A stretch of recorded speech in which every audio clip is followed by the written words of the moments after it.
नमस्कार दोस्तों। आज हम लोग देख लेते हैं कि मैंने आज कैसे ट्रेड किया। आज मेरा पुट खरीदने का प्लान था, यानी मार्केट को सेल करने का प्लान था और मैंने वो किया भी। इनफैक्ट 917 में ही ले लिया था, 745 में खरीदा और 775 में मैंने इसको बेच दिया 941 में। देखो आज ना मार्केट कुछ ज़्यादा ही वियर्ड बिहेवियर कर रहा था, इसको समझना थोड़ा डिफ़िकल्ट होता है। देखो ये तो मैं प्लान करके ही आया था कि अगर फ्लैट में थोड़ा सा अप मूव देगा तो मेरे को यहाँ पे ये भी मैंने प्लान करके रखा हुआ था कि अगर ये हाई और ये क्लोजिंग प्राइस के बीच में कहीं पे भी ओपनिंग देगा तो हम लोगों को सेल ही करना था।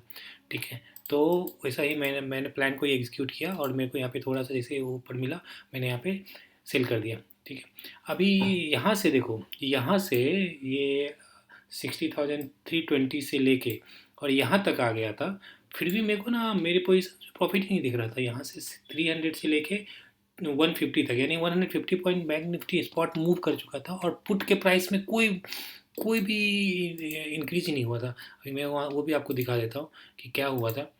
तो ये ना ये कैसे क्यों ऐसा बिहेव कर रहा था उसको समझ पाना थोड़ा, क्योंकि ऑपरेटर्स से ना क्या हो रहा था कि मेरे को लग रहा है कि पुट शॉर्ट कर रहे थे। पुट शॉर्ट करने से ही प्राइस नहीं बढ़ता है। तो ये नहीं, 60,500 का पुट था, 60,500 का ये मैंने पुट लिया था। और देखो ये पुट भी जो था ना वो इन द मनी था। तो जब 60,300 पे चल रहा था मार्केट तब मैंने 60,500 का पुट खरीदा था। ठीक है, तो ये इन द मनी था, फिर भी इन द मनी होने के बाद भी इसका प्राइस नहीं बढ़ रहा था। ये है देखो, मैंने यहाँ पे ख़रीदा था 917 के आसपास और मैं यहाँ पे 941 में निकाला, 20 पॉइंट और मिल सकता था।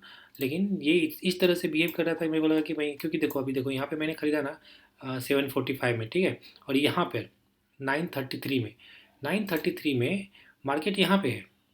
ठीक है, यहाँ से 150 पॉइंट नीचे, फिर भी इसका प्राइस देखोगे अगर आप, तो इसका प्राइस कहाँ पे है, इससे नीचे 20 पॉइंट नीचे आ गया था। तो इस तरह के बिहेवियर में तो ऐसा लगता था कि पता नहीं मैंने गलत ट्रेड ले लिया, क्या हो रहा है। कि गलत ट्रेड तो उधर होता जब मेरे अगेंस्ट मार्केट जाता, मेरे फेवर में मार्केट जा रहा है और पुट का प्राइस बढ़ नहीं रहा था। तो इसलिए मैं यहाँ पे 30 पॉइंट लेके निकल गया। तो ये था आज का मेरा ट्रेड। प्लान मैंने क्यों लिया था वो भी मैंने बता दिया था, और मैंने जैसे भी देखा कि ये क्लोजिंग प्राइस से सपोर्ट लेके ऊपर जाने की कोशिश कर रहा था और मेरे को ये समझ में आ रहा था कि यहाँ पे किसी अच्छे प्लेयर ने यहाँ पे अपना पोजीशंस बनाया होगा सेल का, तो वो मार्केट को ले जा सकता है नीचे। ये तो मेरा एजम्पन्स था, तो इस हिसाब से मैंने यहाँ पे ट्रेड किया और उसमें मेरे को प्रॉफिट हुआ, प्रॉफिट में लेके निकल गया। बाद में इसने यहाँ से रिट्रेसमेंट दे के यहाँ से रिट्रेसमेंट दे के फिर बाद में नीचे गया, तो ये 860 तक भी गया था।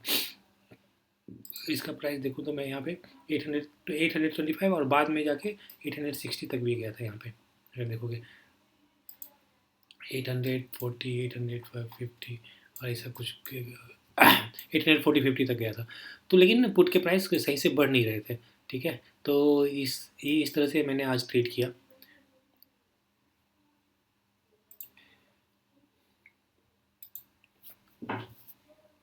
ट्रेड मैंने क्यों लिया था वो मैंने समझाया था, क्योंकि यहाँ पे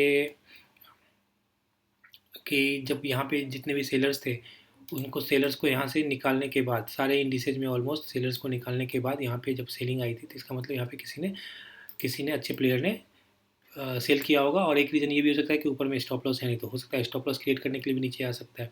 तो इसीलिए यहाँ पे नीचे आया और इसलिए मैंने यहाँ पे पुट साइड का ट्रेड लिया था। ठीक है, तो ये मेरा आज का ट्रेड था। आज के लिए इतना है, मिलते हैं अगले वीडियो में। Thanks for watching.